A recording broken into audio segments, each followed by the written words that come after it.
Board Gamers, BJ from Board Game Gumbo here, back with another unboxing, this time taking a look at Vamp on the Batwalk by Jon Simantov and from Jellyfish Games with art by Mike Rankin. Let's take a look inside the box.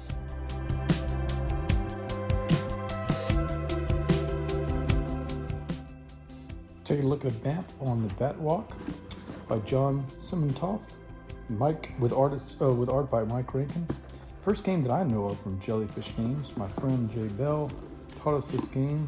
Got it kind of opened up here. There we go. Vamp on the Batwalk is unique in that this little back cover that comes with the game is just a C, just to show you what's on the back, because the back of the box actually becomes the game. Part of the game. So here's the instructions, which of course they call the fashion guide. Everything in here is pretty thematic. The game is basically vampires who are all dressed up for a fashion show, and they're out on the catwalk, or they call it the Batwalk in this game, trying to score points. The mechanics are simple. It's trick taking with deduction, and I'll show you that in just a second. So let's take a look inside. Beautiful artwork, very appropriate for the game. And that's how the game is going to be set up, with using the box to make the runway. The different cards, some two-player rules if you're into that.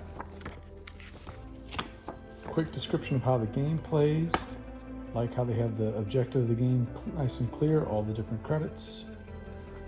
And, oh, this is nice, a little player's guide for the scoring examples. Maybe the trickiest part of the game. Let's get to that in a second. All right, what we got inside? We've got the different player characters, lots of different representation here, some great artwork. Let's see how they punch out. Oh, nice. Nice thick cardboard. These will become the standees for the game.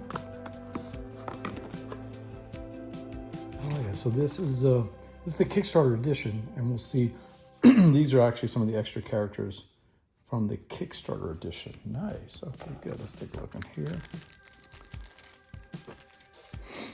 And we've got the cards, big, giant, tarot-sized cards. These will be for each of the different players, and you'll chunk your cards in there. Nice set of reference cards. And these show you how the rock, paper, scissors mechanic of the trick-taking works.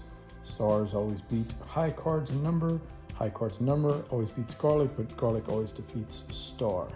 And of course, I'll explain in just a second, when you're playing the tricks, winning the tricks are important because that's going to move you down the catwalk or the Batwalk. But if you just match as a win, that's called stealing the show. And anytime you can match another card, same value, number, star, or garlic, you actually get a bonus point. So that's kind of fun. All right, so you're going to grab your cards, mix them in with the other players to determine how many players are playing. You know, let's say it's 3, you're going to put 3 sets in, and let's take a look at what we got. They're in numerical order from the weakest 1 all the way to the strongest 5. And then we also have these 2 special cards, the garlic and the star cards.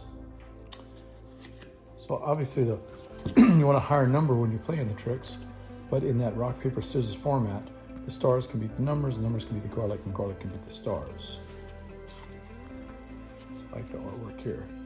Very expressive. Very nice. There's the little standees.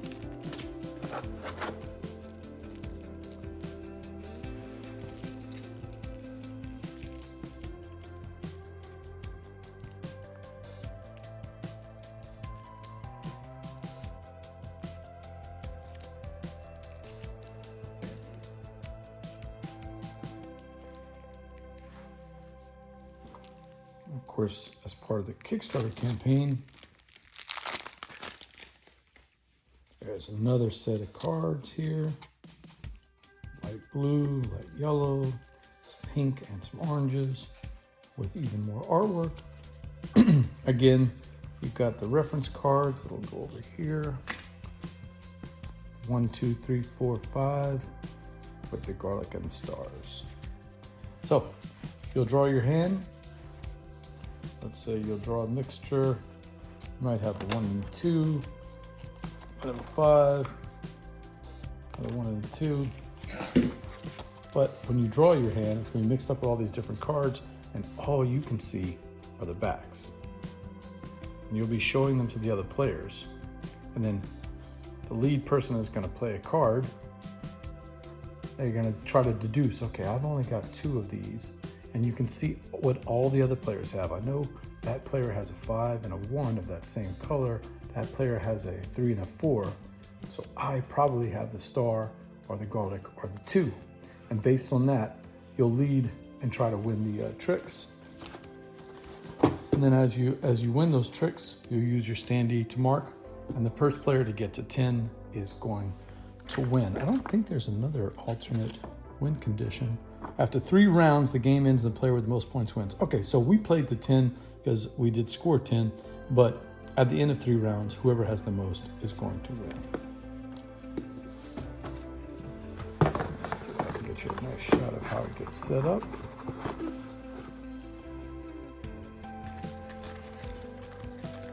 Let's get one of these little standees out here. And so this is an ingenious way to use the box. And as you can see, we've got the standee, and it'll mark your score as you're playing, and it's very thematic for what you're doing. That's Vamp on the Batwalk from Jellyfish Games. All right, that's our inside look at Vamp on the Batwalk from Jellyfish Games, a trick-taking-ish game with some hidden information, hidden to you, of course. Because of the quarantine, we've only got to play it a couple of times. We played it at 3, and I think we played it at 5. I'd like to play it with a few more. I found it a little better at smaller play counts, which was surprising. I think it's got that Hanabi mechanic where you don't know what's happening with your hand, and you're using deduction. And once we got used to that part of the game seemed to flow a little better. I got the rock, paper, scissors. That only took a little while to figure out the rock, paper, scissors thing. And that's, I think, is critical to this game. You have to understand the rock, paper, scissors part. But other than that, it's an interesting take on trick taking. And of course, it's got this, unusual theme that we don't see very often. Something to check out. Maybe not something I would buy, but something I would definitely check out if we were at a convention and we wanted to play something late at night.